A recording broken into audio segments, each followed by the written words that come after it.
안녕하세요. 오늘은 계시록 다니엘 과목의 제6강 요한계시록을 두 번째로 살펴보는 날입니다.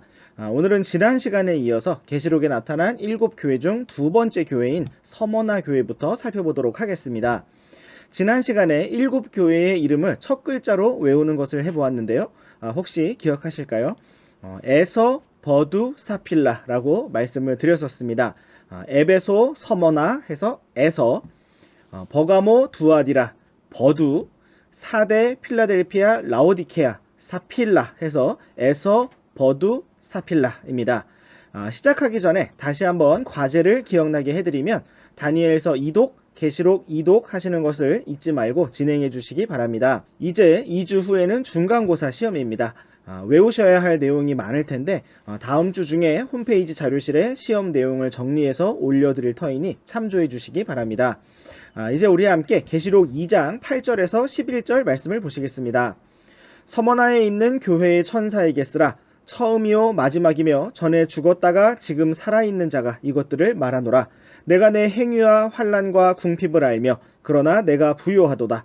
또 스스로 유대인이라 하나 유대인이 아니요 사탄의 회당인 자들의 신성 모독을 아노라. 내가 장차 당할 그 일들 중 어떤 것도 두려워하지 말라. 보라, 마귀가 너희 중 몇 사람을 감옥에 던져 너희를 시험하리니 너희가 열흘 동안 환난을 당하리라. 너는 죽기까지 신실하라. 그러면 내가 생명의 왕관을 내게 주리라. 귀 있는 자는 성령께서 교회들에게 말씀하시는 것을 들을지어다. 이기는 자는 둘째 사망의 해를 입지 아니하리라. 네, 예수님께서 두 번째로 부르시고 말씀을 주신 교회는 서머나 교회입니다. 서머나의 이름은 몰약이라는 뜻이고 이것은 당시에 죽은 사람을 장사 지낼 때 사용하는 약품이었으므로 죽음을 상징하는 것입니다. 주 예수님께서 이 땅에 태어나셨을 때 동쪽의 지혜자들은 황금과 유향과 몰약을 선물하였는데 이것은 아마도 다니엘의 70일의 예언에서 메시아가 끊어질 것이라는 말씀이 있었기 때문일 것으로 여겨집니다. 또한 예수님께서 십자가에서 죽으신 이후에는 니고데모가 몰약을 가져와서 예수님을 장사 지냈습니다. 서머나 교회는 교회의 역사 가운데 약 AD 200년에서 AD 325년까지의 기간을 보여주는데 이 기간은 교회를 향한 극심한 핍박과 고난이 있었던 시기였습니다. 그동안의 핍박이 로마 황제의 개인적인 성향이나 정치적인 상황에서 비롯된 것이었다면 이 기간의 핍박은 말 그대로 교회 자체를 집중적으로 혐오하고 공격한 것이었습니다. 이 기간 동안 앞서간 믿음의 성도들은 재산 몰수를 당하고 자기들의 지역에서 추방을 당했으며 고문과 사형까지도 당했습니다. 10절 말씀에서는 열흘 동안 환난을 당하리라고 기록되어 있는데 이것은 당시 서머나 교회에게 정말 열흘 동안 환난이 있을 것이라는 의미가 되기도 하였겠지만 역사적으로는 10명의 로마 황제가 대대적으로 핍박을 하였던 로마 황제의 10대 박해를 가리키는 것이라고 볼 수 있을 것입니다. 이 극심한 고난은 AD 313년 콘스탄티누스 황제가 밀라노 칙령을 내려 기독교를 공인하기까지 지속되었고 AD 325년 니케아 공회에서 로마 황제의 주도로 기독교 교리가 정립되면서 표면적인 교회에 대한 핍박이 끝나게 되었습니다. 그러나 그로 말미암아 로마 카톨릭 교회가 탄생하였기 때문에 실제로는 참된 믿음을 가진 침례 성도들이 지하로 동굴로 숨어들게 되었고 여전히 참된 성도들은 핍박과 박해를 받을 수밖에 없었습니다. 8절 말씀에서 주 예수님께서는 자신을 처음이요 마지막이며 전에 죽었다가 지금 살아있는 자라고 말씀하셨습니다. 이처럼 우리를 위해 친히 죽음을 통과하시고 다시 살아나신 주 예수님께서는 10절 말씀처럼 서머나 교회를 향해 너는 죽기까지 신실하라고 말씀하셨습니다. 9절 말씀에서 예수님께서는 서머나 교회의 행위와 환난과 궁핍을 아신다고 말씀하셨습니다. 그리고 그러나 내가 부유하도다 라고 말씀하셨습니다. 서머나 교회 성도들 그리고 서머나 교회 시대가 가리키는 AD 200년에서 325년 당시의 성도들은 재산 몰수를 당하고 추방을 당하면서 이 땅에서 가난하고 궁핍한 자들이 되었습니다. 그러나 예수님께서는 그들이 부유한 자들이라고 말씀하셨습니다. 비록 그들이 이 땅에서는 가난했을지 모르나 영원한 주님의 왕국에서는 참으로 부유한 자들일 것이기 때문입니다. 또한 9절 말씀을 계속해서 보시면 스스로 유대인이라 하나 사실은 유대인이 아니고 사탄의 회당인 자들의 신성 모독을 아신다고 말씀하셨습니다. 이처럼 초대교회 시대로부터 지금까지 이 땅에는 수많은 거짓 유대인들, 거짓 형제들, 거짓 사도들이 있어 왔습니다. 겉으로는 하나님을 믿고 따르는 것처럼 보이지만 실제로는 그렇지 않은 참으로 많은 사람들이 있어 왔습니다. 하나님께서는 그 모든 것을 아신다고 말씀하시고 또한 하나님께서 정하신 날에 반드시 심판하실 것입니다. 이제 10절 말씀에서는 환난을 두려워하지 말라고 말씀하시고 그들이 비록 환난을 당할 것이나 죽기까지 신실하라고 말씀하셨습니다. 우리가 죽기까지 신실할 수 있는 이유는 죽음 이후에 무엇이 있는지 확실히 알기 때문입니다. 우리는 오직 하나님의 은혜로 완전한 구원을 받았으므로 순간적으로 죽음이 두려울 수 있으나 믿음 안에서 담대할 수 있습니다. 주 예수님께서는 이처럼 죽기까지 신실한 성도들에게 생명의 왕관을 주리라고 약속하셨습니다. 또한 11절 말씀에서는 이기는 자는 둘째 사망의 해를 입지 아니하리라고 말씀하고 있습니다. 어떤 분들은 이 말씀이 행위 구원을 가르친다고 생각하기도 하지만 행위로 의롭게 되고 행위로 둘째 사망의 해를 피할 수 있는 사람은 아무도 없습니다. 오직 우리는 사망과 지옥의 권세를 이기신 주 예수 그리스도의 이름과 보혈을 믿는 믿음으로 이미 이기는 자가 되었고 둘째 사망으로부터 구원받은 사람들이 되었습니다. 이처럼 놀라운 은혜로 우리를 구원하신 주님을 찬양합니다. 이제 우리 함께 계시록 2장 12절에서 17절 말씀을 보시겠습니다. 버가모에 있는 교회의 천사에게 쓰라. 양날 달린 날카로운 검을 가진 자가 이것들을 말하노라. 내가 내 행위를 알며 내가 어디 거하는지 아노니 그곳은 사탄의 자리가 있는 곳이라. 내가 내 이름을 굳게 붙잡고 안디바가 나의 신실한 순교자가 되어 너희 가운데서 곧 사탄이 거하는 곳에서 죽임을 당한 그 당시에도 나의 믿음을 부인하지 아니하였도다. 그러나 내가 너를 책망할 것이 몇 가지 있나니 이는 거기에 발람의 교리를 붙잡는 자들이 내게 있기 때문이라. 그가 발락을 가르쳐 이스라엘 자손 앞에 걸림돌을 놓게 하고 우상들에게 희생물로 바친 것들을 먹게 하며 또 음행하게 하였느니라. 이와 같이 내게도 니골라당의 교리를 붙잡는 자들이 있는데 내가 그것을 미워하노라. 회개하라. 그리하지 아니하면 내가 속히 내게 가서 내 입의 검으로 그들과 싸우리라.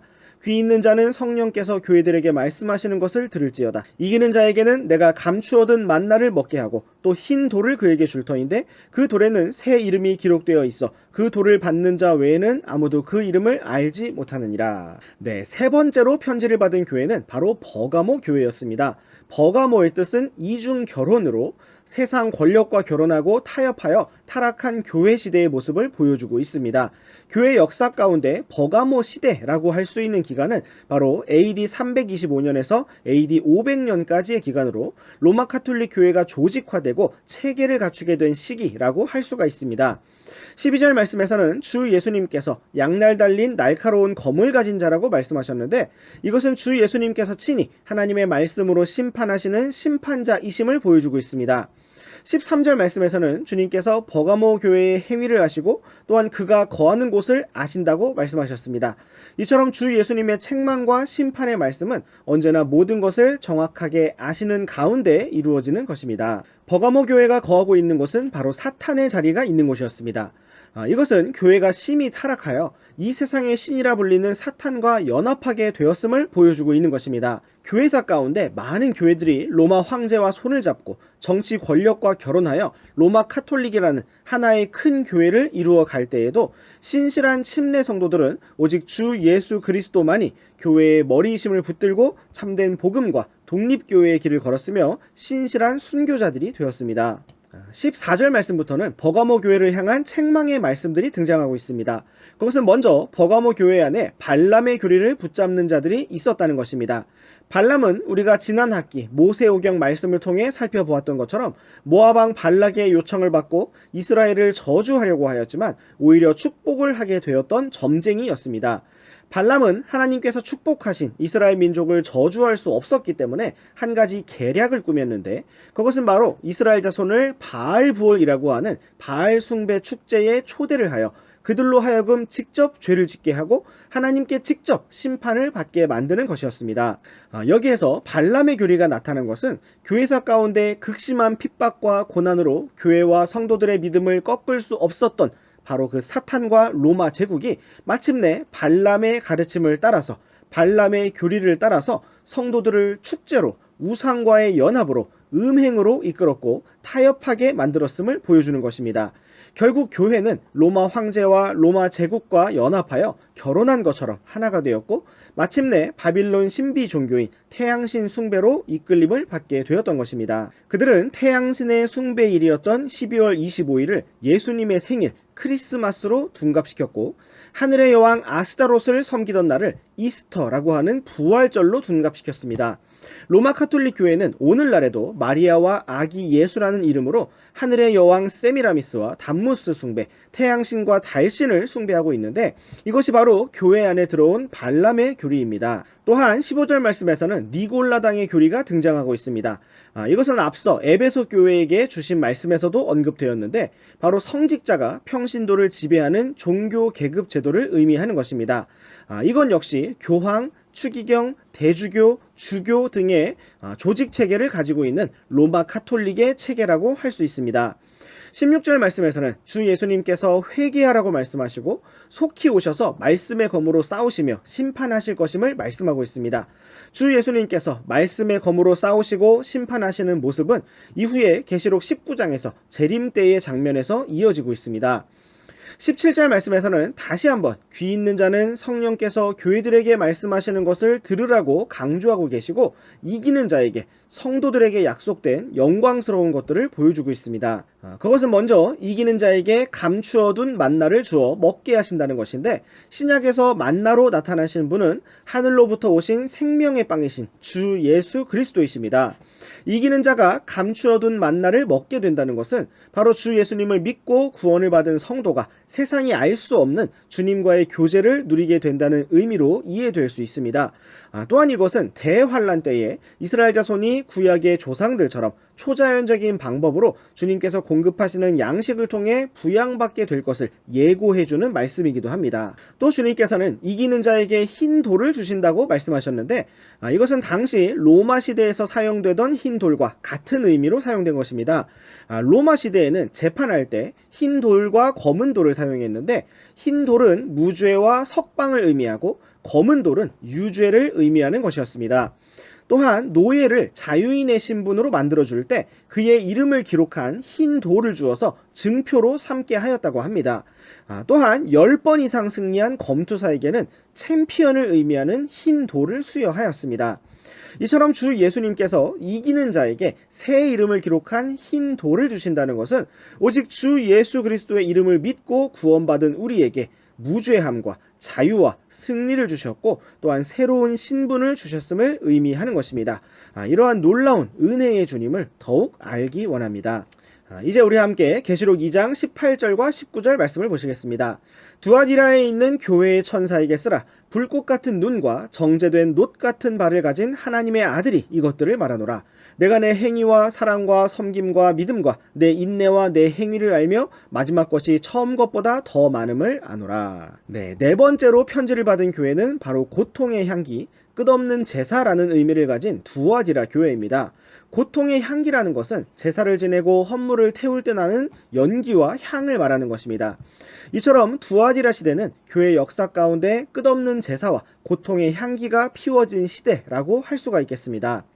교회 역사 가운데서 두아디라 교회 시대는 AD 500년경에서 약 1200년까지 혹은 1500년까지의 기간으로 볼 수가 있습니다. 이 기간은 프랑크 왕국, 신성 로마 제국의 왕이었던 샤를마뉴 카롤루스 마그누스의 통치를 통해서 로마 카톨릭이 체계적으로 세력을 구축하던 시기였습니다. 또 그 이후에는 여러 유럽의 왕들과 교황의 권력 다툼이 이어졌고 계속해서 카톨릭의 세력이 커지던 암흑 시대의 기간이었습니다. 잠시 로마 카톨릭 시스템의 간추린 역사를 보시면 AD 610년에는 최초로 로마의 감독에게 교황이라고 하는 칭호가 사용되기 시작하였습니다. 709년에는 교황의 발에 입을 맞추는 의식이 시작되었는데 이것은 교황을 경배를 받을 만한 특별한 사람으로 높이기 시작한 것이었습니다. 다음으로 750년부터는 교황이 정치적인 권력을 행사하기 시작했습니다. 788년부터는 형상들과 유품들을 경배하기 시작하였는데 이것은 하나님 앞에 어떤 형상도 만들지 말라는 십계명을 정면으로 대적하는 것이었고 바빌론 신비 종교와 바알 숭배가 그대로 교회라고 불리는 모임 안에 들어오기 시작한 것이었습니다. 여기에서 유품 숭배라는 것은 죽은 사람들이 남기고 간 물건들을 구별하여서 놀라운 기운이 깃들어 있는 것처럼 부적처럼 간직하고 소유하는 것을 의미합니다. 또한 여기에는 유물 숭배라고 해서 죽은 사람의 뼈나 신체 일부를 소장하고 간직하고 또 숭배하는 것을 포함하는데, 저도 캐나다 토론토에 한번 방문을 하게 되었었는데, 그때 성 요셉 성당에서 앤드류 수사라고 하는 사람의 심장을 붉은 유리상자에 넣어놓고 기념한 것을 보고 충격을 받은 적이 있습니다. 이러한 괴상한 일들은 성경에서 나온 것이 아니라 바로 바빌론 신비 종교로부터 들어온 것입니다. 995년에는 죽은 성자들을 성인으로 부르기 시작하였습니다. 여기에서 성인이라는 말은 영어로 saint인데, 성경은 이 단어를 구원받은 모든 성도들을 가리키는 말로 사용하고 있습니다. 그러나 카톨릭에서는 이것을 일반 성도들보다 계급이 높은 특별한 사람들을 언급하는 용어로 구분하였습니다. 이것이 바로 니골라당의 교리입니다. 또한 1090년에는 염주를 도입하였고 1184년에는 이단에 대한 종교 재판을 하기로 결정하면서 많은 성도들을 합법적으로 핍박하였으며 1190년에는 면죄부를 판매하기 시작하였습니다. 심지어 이미 죽은 가족들도 살아있는 자들의 헌금으로 구원받을 수 있다고 가르치기 시작했습니다. 1215년에는 교황 이노센트 3세가 성찬식에서 사용하는 빵이 실제 예수님의 몸으로 변화된다는 화채설이라고 하는 교리를 만들어냈습니다. 또한 사제를 통해서 하나님께 죄 용서를 구해야 한다는 고해성사의 교리를 만들어냈습니다. 결국 1229년에는 성경을 금서, 금지 도서로 지정하게 되었는데, 그 이유는 누구라도 성경을 읽으면 카톨릭이 전혀 성경적이지 않다는 사실을 알게 될 것이었기 때문입니다.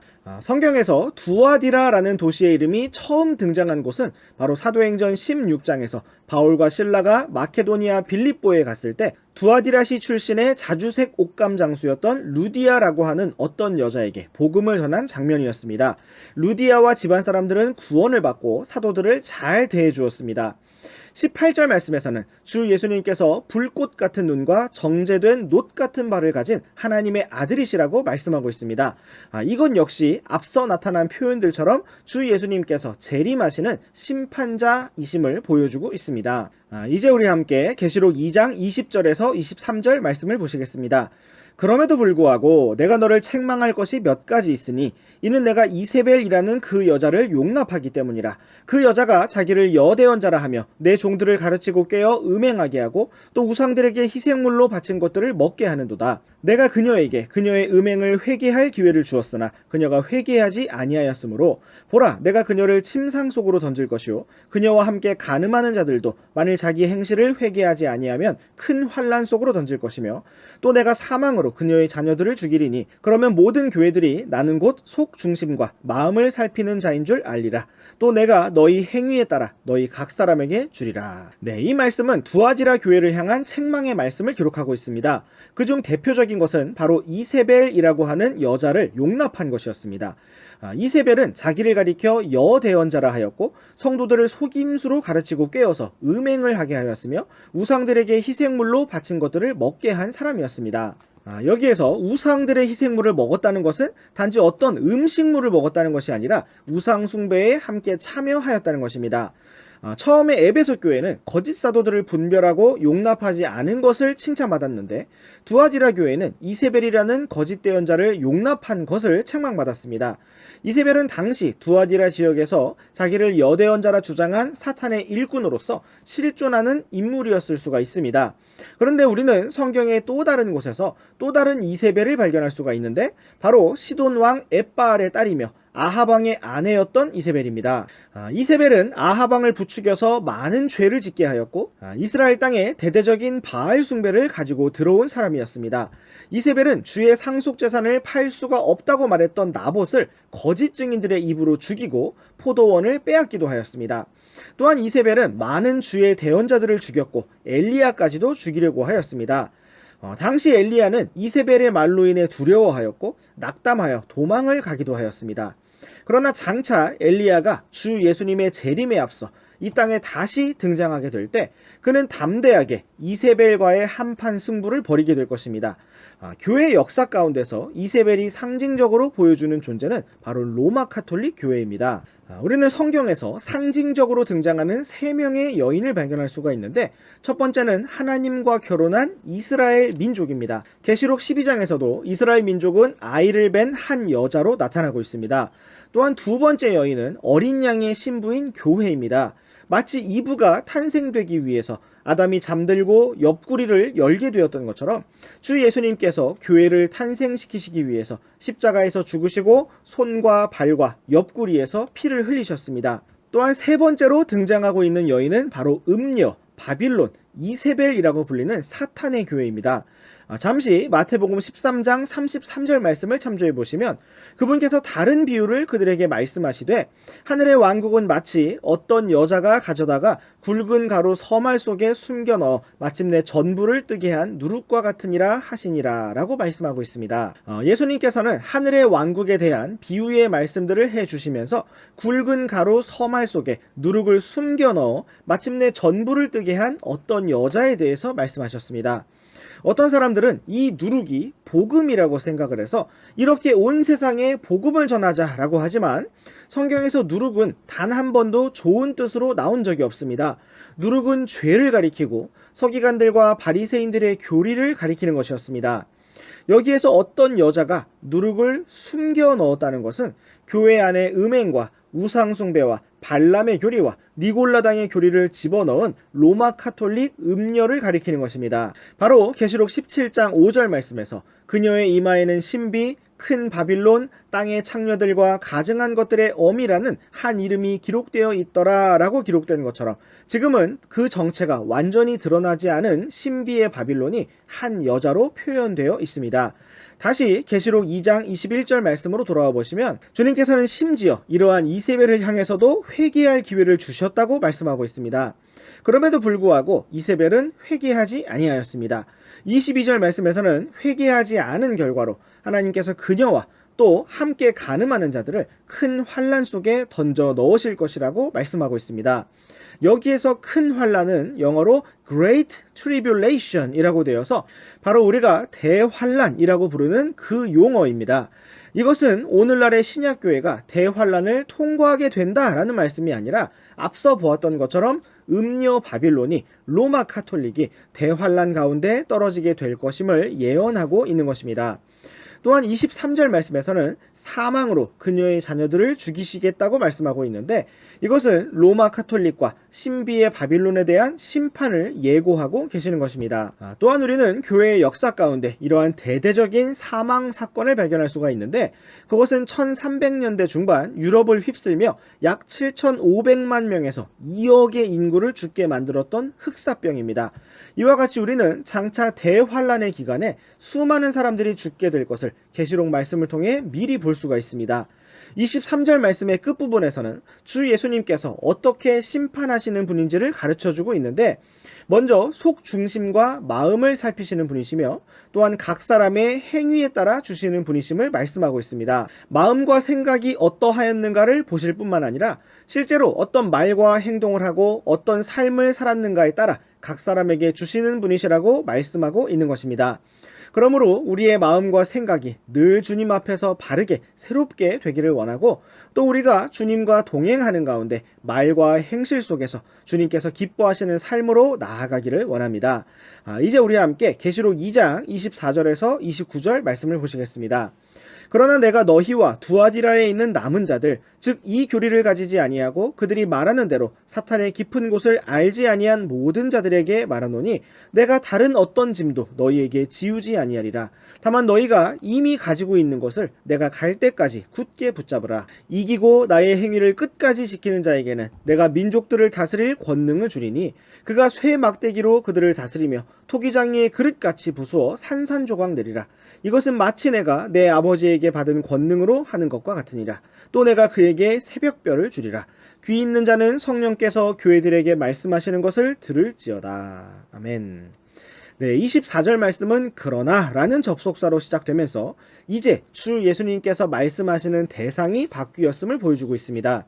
지금까지는 이세벨과 또 함께 타락한 자들에게 말씀하신 것이었다면 이제는 너희와 두아디라의 남은 자들에게 말씀하고 계시는 것입니다.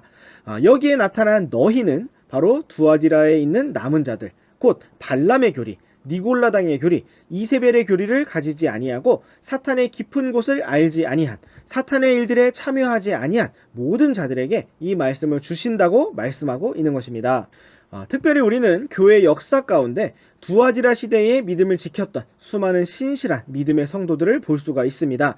그들은 인도자의 이름을 따라서 혹은 그들이 모였던 지역의 이름을 따라서 불리게 되었습니다. 그들은 알비겐시스, 왈덴시스, 노바티안스, 도나티스, 후스사이트와 같은 많은 이름들로 불리게 되었습니다. 로마 카톨릭은 종교 재판을 통해 이들의 믿음을 꺾으려 하고 주 예수님을 부인하게 하려 하였지만 신실한 성도들은 끝까지 신실하게 믿음을 지켰습니다. 주님께서는 이들을 향해서 어떤 다른 짐을 지우지 아니하신다고 말씀하셨습니다. 그 이유는 이미 그들이 극심한 고난 가운데 많은 짐을 지고 있었기 때문입니다. 우리 앞서간 믿음의 성도들은 재산이 몰수되고 가족과 이별하며 추방을 당하고 고문을 당하고 죽임을 당하면서도 나를 구원하신 주 예수 그리스도를 향한 믿음을 부인하지 아니하였습니다. 주님께서는 25절 말씀과 같이 다만 너희가 이미 가지고 있는 진리와 믿음을 주님께서 다시 오실 때까지 굳게 붙잡으라고 격려하고 계십니다. 우리 또한 모든 진리를 다 알지 못한다 할지라도 언제나 이미 알게 하시고 이미 가지고 있도록 주신 모든 진리의 말씀을 굳게 붙들고 주님을 따라가기 원합니다. 이제 26절 말씀부터는 두아디라 성도들이 민족들을 다스릴 권능을 가질 것을 약속하고 계십니다. 주 예수님께서는 성도들과 함께 재림하셔서 철장으로 온 땅을 다스리실 것이고 심판하실 것입니다. 또한 28절 말씀에서는 성도들에게 새벽별이신 주님 자신을 주시고 영광스럽게 하실 것을 약속하고 있습니다. 참으로 우리가 이러한 소망을 붙들고 주님을 온전히 따라가기 원합니다. 이제 우리와 함께 계시록 3장 1절에서 6절 말씀을 보시겠습니다. 사대에 있는 교회의 천사에게 쓰라. 하나님의 7 영과 7 별을 가진 자가 이것들을 말하노라. 내가 내 행위를 알며 내가 살아있다는 이름을 가지고 있으나 죽어 있음을 아노라.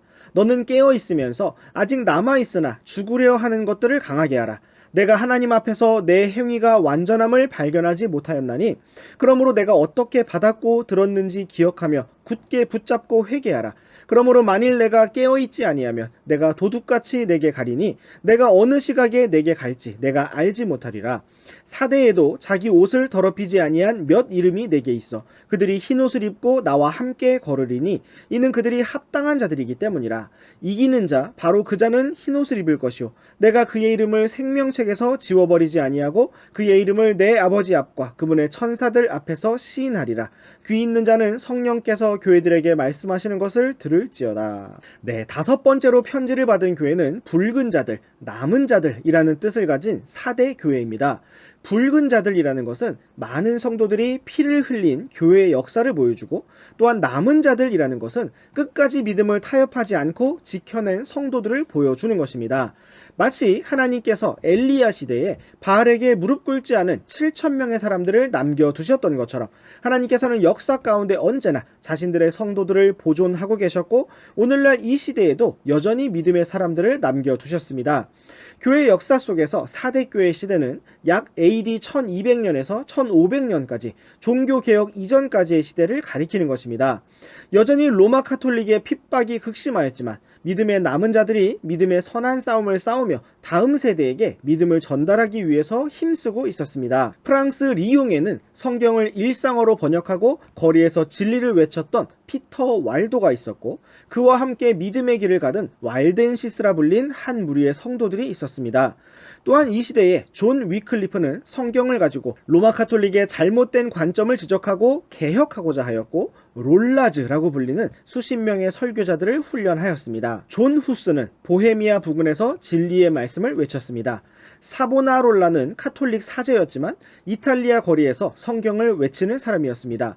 교황은 그에게 붉은 모자를 주겠다라고 제안하면서 추기경의 자리를 주겠으니 성경을 외치는 일을 그만두라고 말했지만 사보나롤라는 차라리 피의 붉은 모자를 취하겠다라고 말하면서 순교자의 길을 걸어갔습니다. 이들이 바로 사대교회 시대의 남은 자들이었고 필라델피아 시대의 문을 여는 믿음의 사람들이었습니다. 1절 말씀에서 주님께서는 사대교회의 행위를 안다고 말씀하셨는데 사대교회는 살아있다는 이름은 가지고 있으나 죽었다고 말씀하셨습니다. 사대교회 시대는 오랜 전통과 역사를 가진 교회의 겉모습을 가지고 있었습니다. 그들은 살아있다는 이름은 가지고 있었지만 실제로는 죽은 자들이었습니다. 2절과 3절 말씀에서는 깨어서 남아있으나 죽으려 하는 것들을 강하게 하라고 말씀하셨고 회개하고 깨어있으라고 말씀하셨습니다. 또한 어떻게 그들이 하나님의 말씀을 받았고 들었는지를 기억하면서 그 말씀을 굳게 붙잡으라고 말씀하셨습니다. 우리 또한 언제나 하나님의 말씀을 잘 받고 또 기억하면서 굳게 붙잡기를 원합니다. 4절에서 6절까지의 말씀은 사대에도 자기 옷을 더럽히지 아니한 몇 이름이 있다고 말씀하셨습니다. 교회 역사 속에서 앞서 언급된 피터 왈도, 존 위클리프, 존 후스, 사보나롤라와 같이 이름이 알려진 사람들도 있고 이름도 없이 빛도 없이 걸어간 성도들도 많이 있을 것입니다. 주 예수님께서는 그들이 흰옷을 입고 주 예수님과 함께 걸을 합당한 자들이라고 말씀하셨습니다. 5절 말씀에서는 이기는 자가 흰옷을 입을 것이고 그의 이름이 생명책에서 지워지지 않을 것이며 그의 이름을 하나님 아버지 앞과 천사들 앞에서 시인하실 것이라고 말씀하고 있습니다. 흰옷을 입는 것과 생명책에 이름이 기록된 것은 바로 구원받은 것을 의미하는데 주 예수님께서는 행위 구원에 대해서 말씀하시는 것이 아니라 믿음으로 구원을 받은 성도들이 받을 은혜와 복에 대해서 다시 말씀하시는 것입니다. 또한 주님과 함께 고난당한 성도들은 주님과 함께 영광도 받게 될 것입니다. 이제 우리 함께 계시록 3장 7절에서 13절 말씀을 보시겠습니다.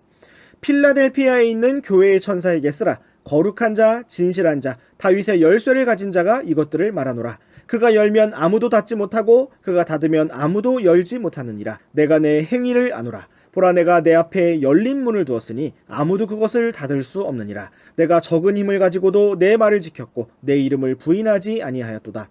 보라, 내가 사탄의 회당에 속한 자들 곧 스스로 유대인이라 하나 유대인이 아니고 거짓말하는 자들을 이렇게 만들리니 즉 보라, 내가 그들을 오게 하여 내 발 앞에 경배하게 하고 내가 너를 사랑하였음을 알게 하리라. 내가 나의 인내의 말을 지켰으므로 나도 너를 지켜 땅에 거하는 자들을 시험하기 위해 앞으로 온 세상에 닥칠 시험의 시간을 면하게 하리라. 보라, 내가 속히 가리니 내가 가진 그것을 굳게 붙잡아 아무도 내 왕관을 빼앗지 못하게 하라. 이기는 자는 내가 내 하나님의 성전 안에 기둥이 되게 하리니 그가 다시는 나가지 아니하리라. 또 내가 내 하나님의 이름과 내 하나님의 도시 곧 하늘에서 내 하나님으로부터 내려오는 새 예루살렘의 이름을 그 사람 위에 기록하고 나의 새 이름을 그 사람 위에 기록하리라. 귀 있는 자는 성령께서 교회들에게 말씀하시는 것을 들을지어다. 아멘. 네, 다음으로 우리가 함께 살펴볼 6번째 교회는 바로 필라델피아 교회입니다. 필라델피아의 이름은 사랑이라는 의미의 필레오라는 말과 형제라는 의미의 델포스라는 말이 합쳐져서 형제사랑이라는 뜻입니다. 필라델피아 교회 시대는 종교개혁 이후에 영적 대각성 운동과 부흥과 세계 선교의 시대를 가리키고 있습니다. 그 시작점에는 영어 성경을 번역한 윌리엄 틴데일이 있었고 종교개혁의 샛별이라고 불리는 츠빙글리가 있었으며 종교개혁의 태양이라고 불린 독일어 성경을 번역한 마틴 루터가 있었습니다. 사람들이 어떤 사람에게 어떤 미사 여구를 붙일지라도 종교개혁의 한 중심에는 각국의 언어로 번역된 성경 말씀이 있었습니다. 윌리엄 틴데일은 성경을 번역하고 가톨릭에 대항하는 설교를 했다는 죄목으로 화형을 당하게 되면서 주여 영국왕의 눈을 뜨게 해주소서라고 큰 소리로 기도하였었는데 그로부터 50년이 지나지 않아 영국의 제임스 왕으로부터 성경을 영어로 번역하라는 명령이 선포되었고 마침내 1611년 영어 킹제임스 성경이 출간되었습니다. 그 뒤로부터 참으로 많은 위대한 믿음의 용사들이 일어났습니다. 존 버녀는 설교를 하다가 감옥에 갇혔지만 감옥 안에서도 믿음을 잃지 않고 철로 역정이라고 하는 값진 믿음의 책을 기록하였습니다. 조나단 에드워즈는 진노하시는 하나님의 손안에 떨어진 죄인들에 대한 두려운 심판의 말씀으로 복음을 전하였고, 존 웨슬리는 끊임없이 말을 타고 곳곳을 다니면서 복음을 선포하였습니다. 조지 휘필드는 목청이 터질 때까지 거리에서 복음을 설교하였는데, 한 번은 어떤 사람이 총을 들고 설교를 중단하지 않으면 쏴버리겠다고 협박을 하기도 하였습니다. 조지 휘필드는 아랑곳하지 않고 설교를 계속하였고, 그 사람이 마침내 총에 방아쇠를 당겼지만 총알이 나가는 대신 총이 터지면서 그의 손이 날아가고 말았습니다. 데이빗 브레이너드는 신대륙 북아메리카의 인디언들에게 복음을 전하기 위해 길을 나섰고, 근대 선교의 아버지 윌리엄 캐리는 인도 땅으로 갔습니다. 윌리엄 캐리는 수년간 인도의 언어를 배우며 성경을 번역하였는데, 어느 날 촛대가 넘어지는 바람에 수년간 작업해놓은 사전과 성경책 번역본이 다 불타버리고 말았습니다. 그러자 그는 하나님께서 번역 작업이 잘못된 것을 아시고 처음부터 다시 하게 하셨다라고 말하면서 주님을 찬양하였습니다. 아드니람 저드스는 불교 외에 다른 종교를 전하면 쇠망치로 때려 죽인다는 오늘날의 미얀마, 버마 선교사로 떠났고, 그곳에서 자녀들과 아내를 묻으면서까지 성경을 번역하고 사전을 만들면서 많은 사람들에게 복음을 전하였습니다. 또한 파도가 몰아치는 배에서 존 웨슬리에게 복음을 전해주었던 모라비안 형제들은 노예선의 노예들에게 복음을 전하기 위해서 스스로 노예선에 팔려가기도 하였습니다. 변호사였던 찰스 피니는 법을 공부하면서 성경을 읽다가 복음을 깨닫게 되었고, 어느 날 설교자로 헌신하면서 나는 주 예수 그리스도의 의를 변호하라는 가장 값진 의뢰를 받았기에 이제 그분만을 변호할 것이라고 말했고, 수많은 사람들을 복음과 영적 부흥으로 이끌었습니다.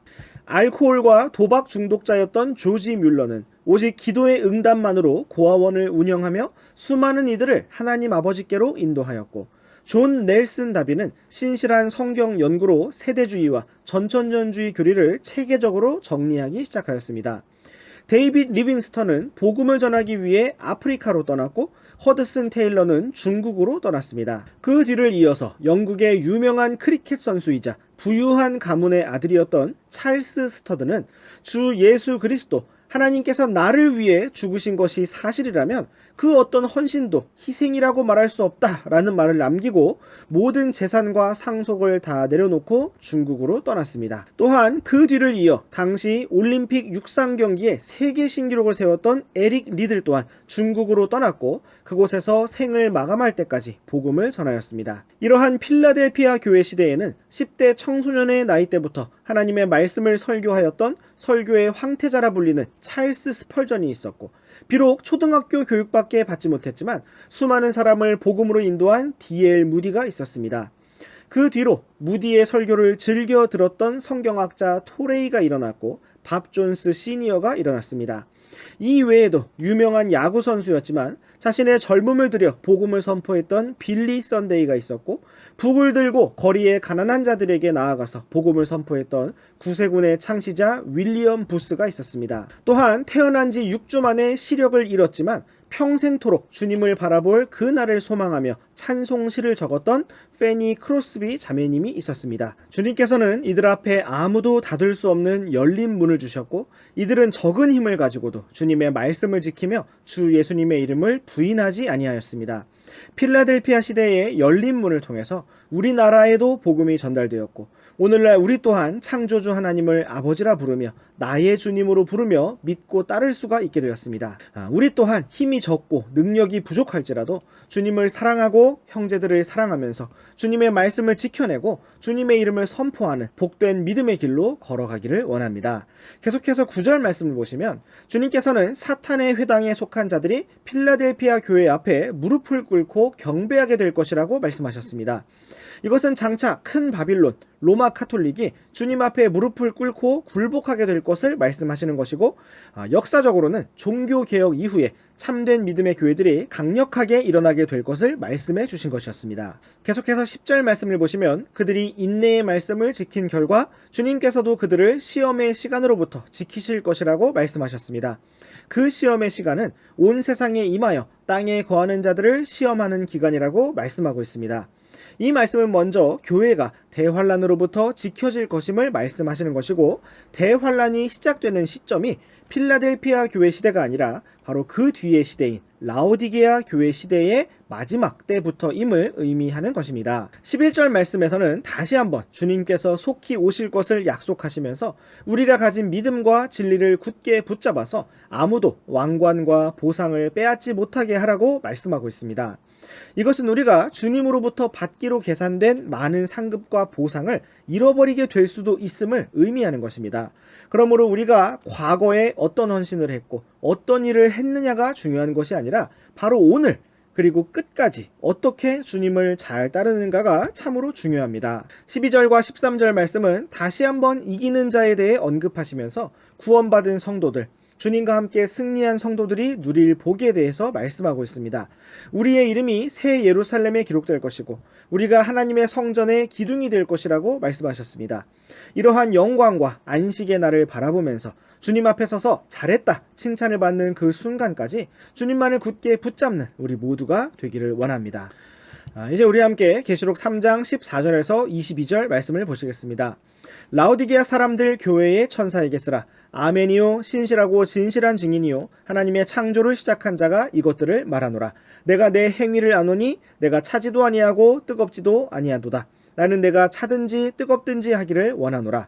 그런즉 내가 이같이 미지근하여 차지도 아니하고 뜨겁지도 아니하므로 내가 내 입에서 너를 토하여 내리니 이는 내가 이르기를 나는 부자며 재산을 불렸으므로 아무것도 부족한 것이 없다 하면서 내 비참한 것과 가련한 것과 가난한 것과 눈먼 것과 벌거벗은 것을 알지 못하기 때문이라. 내가 내게 권고하노니 너는 내게서 불로 정제한 금을 사서 부유한 자가 되고 흰옷을 사서 입어 내 벌거벗은 수치를 드러내지 말며 내 눈에 안약을 발라서 볼지니라. 내가 사랑하는 자들을 다 내가 책망하고 징계하노니 그러므로 열심을 내고 회개하라. 보라 내가 문 앞에 서서 두드리노니 누구든지 내 음성을 듣고 문을 열면 내가 그에게 들어가 그와 함께 만찬을 먹고 그는 나와 함께 먹으리라. 이기는 자에게는 나 역시 이긴 뒤에 내 아버지와 함께 그분의 왕좌에 앉게 된 것 같이 나와 함께 내 왕좌에 앉는 것을 내가 허락하리라. 귀 있는 자는 성령께서 교회들에게 말씀하시는 것을 들을지어다 하시니라. 네, 이제 마지막 교회인 라오디게아 사람들 교회에 대해서 살펴보시겠습니다. 마지막 교회인 라오디게아 사람들 교회의 특징은 특별히 여기에서만 사람들의 교회라는 표현이 사용되었다는 것입니다. 라오디게아의 이름은 인권이라는 뜻이고 시민의 권리라는 뜻입니다. 앞서 우리는 니골라당이라는 말이 지배한다는 의미의 니카오라는 말과 일반 사람들을 의미하는 라오스라는 말이 합쳐진 것임을 살펴보았습니다. 라오디게아는 바로 일반 사람들을 의미하는 라오스라는 말과 의견, 권리, 정의를 뜻하는 디케라는 말이 합쳐진 것입니다. 그래서 라오디케아는 바로 사람들의 의견, 사람들의 정당성, 사람들의 권리라는 뜻입니다. 미국 대통령 아브라함 링컨은 유명한 게티즈버그 연설에서 국민을 위한 정치에 대해서 외쳤는데 여기에서 국민이라고 된 말이 영어로는 people이라고 되어서 말 그대로 사람에 의한 사람을 위한 정치라는 의미가 되고 정확하게 라오디게아 시대를 보여주는 말이라고도 할 수가 있겠습니다. 15절과 16절 말씀에서는 라오디게아 교회의 상태가 차지도 아니하고 뜨겁지도 아니하여서 너무나 역겨워서 삼킬 수가 없고 토해낼 수밖에 없는 상태라고 말씀하셨습니다. 라오디게아 사람들은 이 말씀을 너무나 잘 이해하고 공감할 수 있었을 것인데 그 이유는 그들이 늘 그런 미지근한 물을 마셨기 때문입니다. 라오디게아에는 주변에 흐르는 강물이 없었기 때문에 식수로 사용할 수 있는 물이 없었습니다. 그래서 주변에서 물을 끌어올 수밖에 없었습니다. 먼저 남쪽으로 약 14km 정도 떨어진 골로세 지방에는 만년설로 덮인 산에서 시원하고 상쾌하게 내려오는 냉수가 있었습니다. 그런데 이 물이 수로를 따라서 라오디게아까지 오게 되면 미지근한 물이 되었습니다. 또 북쪽으로 약 10km 떨어진 히에라폴리스에서 끌어오는 온천수가 있었는데 이 물 역시 수로를 따라 라오디게아까지 오게 되면 다 식어서 미지근한 물이 되었습니다. 냉수와 온수가 만나면서 더욱더 미지근한 물이 되었습니다. 라오디게아 사람들은 이러한 미지근한 물의 역한 느낌을 익숙하게 잘 알고 있었습니다. 주님께서는 바로 그러한 물을 빗대어서 라오디게아 교회의 차지도 뜨겁지도 아니한 상태를 말씀하셨던 것입니다. 주님께서는 차든지 뜨겁든지 둘 중 하나를 분명히 하라고 말씀하셨습니다. 또한 17절과 18절 말씀에서는 라오디게아 교회가 스스로를 진단하고 스스로에 대해 평가하는 말을 기록하고 있는데, 라오디게아 교회는 스스로에 대해서 나는 부자라고 말했습니다. 재산을 불렸으니 아무것도 부족한 것이 없다고 말했습니다. 실제로 라오디게아 도시는 모직과 면직 사업으로 부유했고 또 의학적으로도 발달되어서 안약과 연고를 생산해내기도 하였습니다. 그러나 주님께서는 그들이 비참하고 가련하고 가난하고 눈멀고 벌거벗었다고 말씀하셨습니다. 이것은 오늘날 이 라오디게아 시대의 교회들이 필라델피아 시대의 세계 선교와 부흥의 유산을 이어받아 대중화가 되고 대형화가 되면서 물질적으로 부유하게 된 것을 보여주고 있습니다. 또한 성경적인 지식의 면에서도 과거 성도들의 연구를 토대로 매우 부유하게 되었습니다. 하나님께서는 이러한 라오디게아 교회를 향해서 불로 정제한 금을 사서 부유하게 되라고 말씀하셨고, 흰옷을 사서 입어 벌거벗은 수치를 드러내지 말라고 말씀하셨으며, 안약을 발라서 보라고 말씀하셨습니다. 불로 정제한 금은 단련받은 믿음을 가리키고, 흰옷은 주 예수 그리스도로 옷 입는 삶을 보여주며, 안약은 주님만을 바라보는 순수한 눈을 나타낸다고 할 수가 있습니다. 19절 말씀에서는 주님께서 사랑하는 자를 책망하고 징계하심으로 열심을 내고 회개하라고 말씀하고 있습니다. 우리 또한 주님의 책망의 말씀을 들을 때에 주님의 사랑에 감사하며 열심을 내고 회개하며 주님께로 돌이키는 길로 나아가기를 원합니다. 또한 20절 말씀부터는 문이 닫힌 교회의 모습을 보여주고 있습니다. 주 예수님께서는 두세 사람이 내 이름으로 모인 곳에 그들의 한가운데 계시겠다고 말씀하셨는데, 여기에서는 문 밖에서 문을 두드리시는 모습으로 자신을 계시하고 계십니다. 이 말씀은 주님께서 참으로 젠틀하시고 신사적이시라는 사실을 보여주고 부드럽게 우리를 부르신다는 사실을 보여주고 있습니다. 누구든지 문을 열면 함께 만찬을 먹겠다고 말씀하신 것처럼 우리가 그렇게 주님께 문을 열고 언제나 풍성한 교제를 누리는 길로 나아가기를 원합니다. 참으로 우리가 주님과 함께 왕좌에 앉아 통치하는 그 영광을 누리기까지 비록 마지막 라오디게아 시대라 할지라도 뜨겁게 주님을 사랑하고 섬기는 길로 힘차게 나아가기를 원합니다. 이제 우리 함께 계시록 4장 1절 말씀을 보시겠습니다. 이 일 뒤에 내가 보니 보라 하늘에 한 문이 열려 있더라. 또 내가 들은 첫 번째 음성 곧 나팔 소리같이 내게 이야기하던 음성이 이르시되 이리 올라오라. 이후에 반드시 있을 것들을 내가 내게 보이리라 하시더라. 네, 1절 말씀은 이 일 뒤에 라는 말로 시작되고 있는데, 이것은 귀 있는 자들에게 주신 교회들을 향한 말씀을 다 하신 뒤에 라는 뜻입니다. 이 표현은 이전과 이후에 어떠한 시간적인, 대상적인, 주제적인 구분이 있음을 보여주는 것입니다. 이때 요한은 하늘에 한 문이 열려있는 것을 보았습니다. 우리는 성경에서 여러 가지 문들을 발견할 수가 있는데, 특별히 하늘로 들어갈 수가 있는, 아버지께로 향할 수가 있는 문은 오직 하나입니다. 그 문은 바로 주 예수 그리스도이십니다. 여기에서 하늘에 있던 열린 이 문은 바로 셋째 하늘로 통하는 문이었습니다. 사도 요한은 나팔 소리같이 내게 이야기하던 그 음성을 다시 듣게 되었는데, 그 음성은 이리 올라오라. 이후에 반드시 있을 것들을 내가 내게 보이리라 라고 말씀하셨습니다. 이 말씀은 7교회를 향한 모든 말씀을 다 마치시고 주님께 사랑받는 제자로서 신약 교회의 대표가 되는 사도 요한을 이리 올라오라고 말씀하심으로써 이 땅의 남은 성도들이 휴거되는 장면을 상징적으로 보여주고 있고, 이후로 이 땅에 일어날 대환란에 대해서 계시하기 시작하고 있습니다.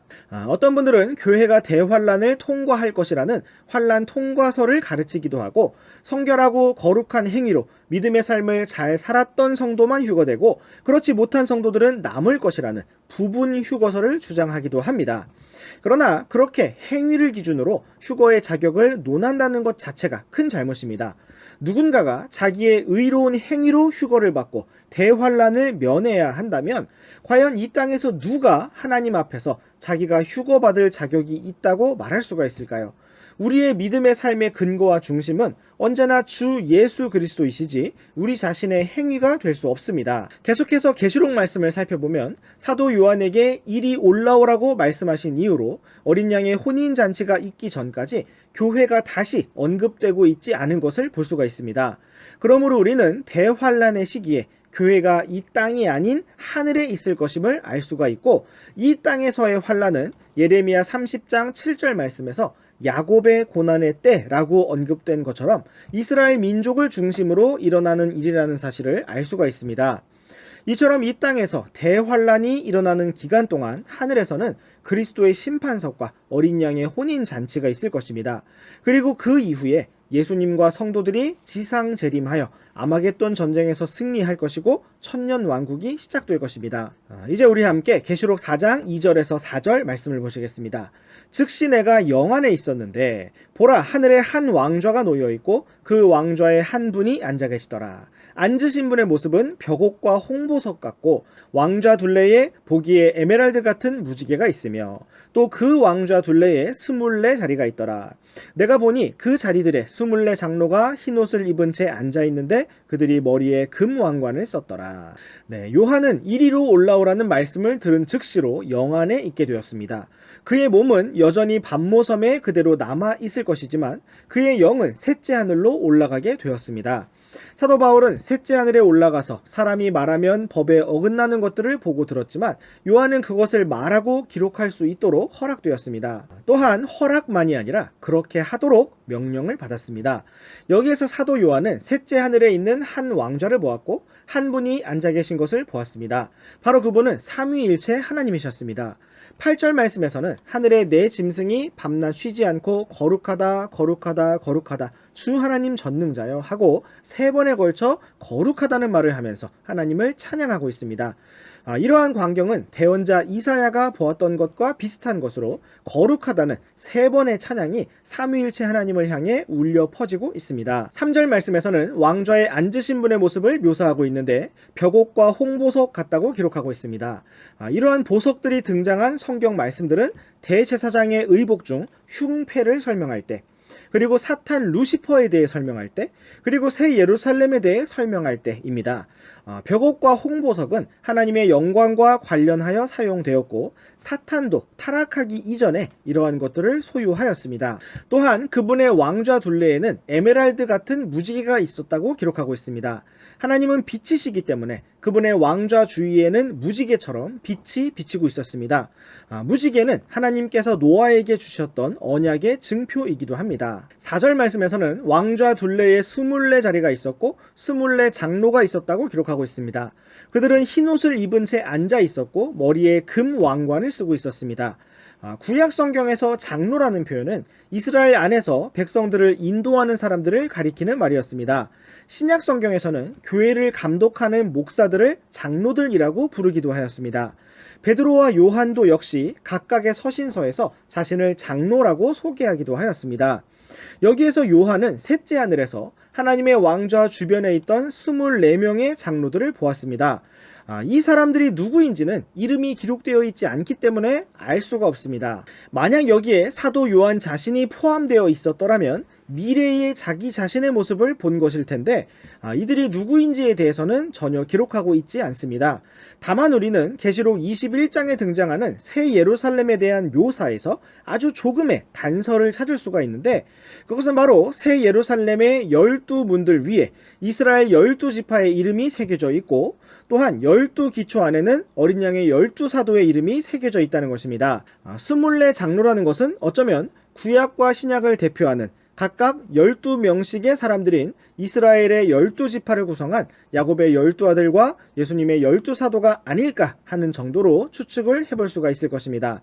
이제 오늘의 마지막 말씀으로 24 장로의 찬양을 기록하고 있는 계시록 4장 10절과 11절 말씀을 보시겠습니다. 24 장로가 왕좌에 앉으신 분 앞에 엎드려 영원 무궁토록 살아계시는 분께 경배하고 자기들의 왕관을 왕좌 앞에 던지며 이르되 오 주여, 주께서 영광과 존귀와 권능을 받기에 합당하시니 이는 주께서 모든 것을 창조하셨고 그것들이 주를 기쁘게 하려고 존재하며 창조되었기 때문이니이다 하더라. 아멘. 24 장로는 왕좌에 앉으신 분 앞에 엎드려 영원 무궁토록 살아계시는 하나님께 경배하면서 자기들의 왕관을 왕좌 앞에 던졌습니다. 이것은 불만이 가득해서 집어 던진다는 것이 아니고 어린 양 주님께 왕관을 드리면서 경배하는 모습을 기록하고 있는 것입니다. 우리는 왕관을 쓸 자격이 없으므로 이 모든 왕관과 통치 권세를 오직 어린 양께서 취하시라고 경배드리고 있는 것입니다. 또한 11절 말씀에서는 우리가 창조되고 존재하는 그 이유와 목적에 대해서 기록하고 있습니다. 그것은 바로 주를 기쁘시게 하는 것입니다. 믿음이 없이는 하나님을 기쁘시게 할 수가 없다는 히브리서 말씀처럼, 또한 육신 안에 있는 자들은 하나님을 기쁘시게 할 수가 없다는 로마서 말씀처럼 우리가 언제나 성령 안에서 걸으면서 하나님의 말씀을 믿는 믿음으로 걸으면서 주님을 기쁘시게 하는 삶으로 나아가기를 원합니다. 네, 오늘의 강의는 여기에서 마치도록 하겠습니다. 감사합니다.